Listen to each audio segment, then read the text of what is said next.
Assalamualaikum warahmatullahi wabarakatuh. Selamat pagi anak-anak. Bagaimana kabarnya hari ini?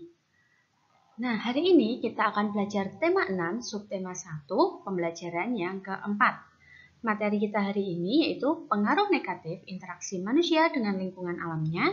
Kemudian kita juga akan belajar mengenai kewajiban warga negara dan siswa. Nah, sebelum kalian mulai mempelajari pembelajaran 4 ini, jangan lupa kalian berdoa terlebih dahulu. Pengaruh negatif interaksi manusia dengan lingkungan alam. Manusia tidak dapat hidup tanpa mengandalkan lingkungan alamnya. Manusia memperoleh manfaat dari lingkungan alam untuk memenuhi kebutuhan hidupnya.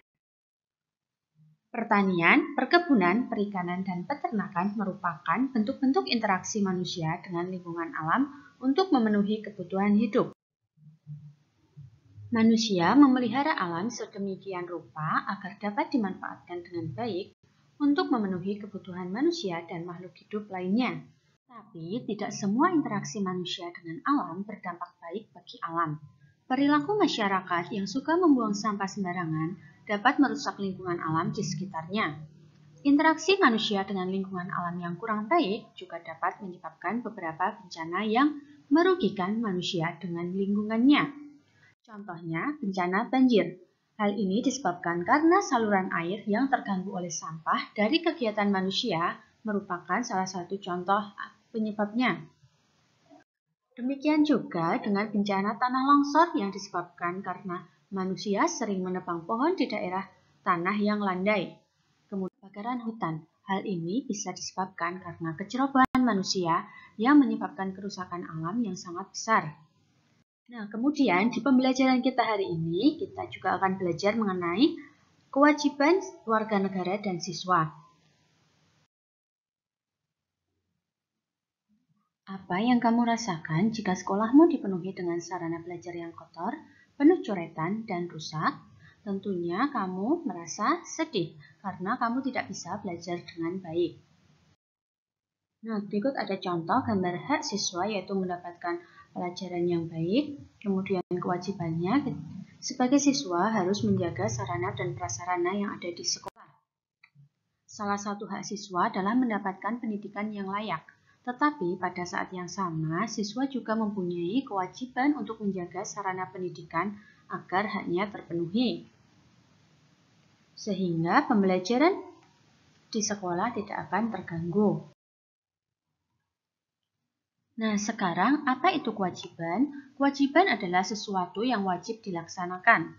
Kewajiban harus dilakukan untuk menjamin haknya terpenuhi. Jadi, kita harus menjalankan kewajiban kita sebelum kita meminta hak kita.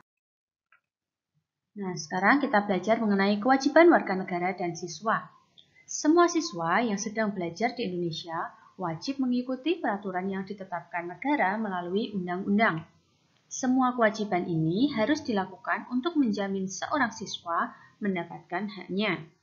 Seorang siswa berhak untuk mendapatkan pendidikan yang layak, maka kewajiban siswa antara lain menaati peraturan yang berhubungan dengan pendidikan, misalnya menaati peraturan sekolah. Hak dan kewajiban siswa di sekolah. Hak siswa di sekolah mendapatkan pendidikan dan pengajaran di sekolah, menggunakan fasilitas pembelajaran di sekolah, dan memperoleh bimbingan dan konsultasi. Kemudian, kewajiban siswa di sekolah yaitu 1. Mengikuti seluruh kegiatan sekolah, mematuhi segala peraturan di sekolah, dan menjaga seluruh fasilitas yang ada di lingkungan sekolah. Sekarang kita belajar mengenai hak dan kewajiban anak di rumah. Hak anak di rumah diantaranya 1. Hak mendapat perlindungan, 2. Hak mendapat kasih sayang, dan yang ketiga, hak mendapat jaminan kesehatan yang layak. Kemudian, kewajiban anak di rumah yaitu 1. Membantu orang tua, 2. Belajar dengan rajin, 3. Menjaga kebersihan lingkungan rumah. Nah, sekian dulu materi pembelajaran kita di pembelajaran 4 hari ini. Untuk tugas kalian, nanti kalian kerjakan tugas yang Bu Indah share di grup kelas ya.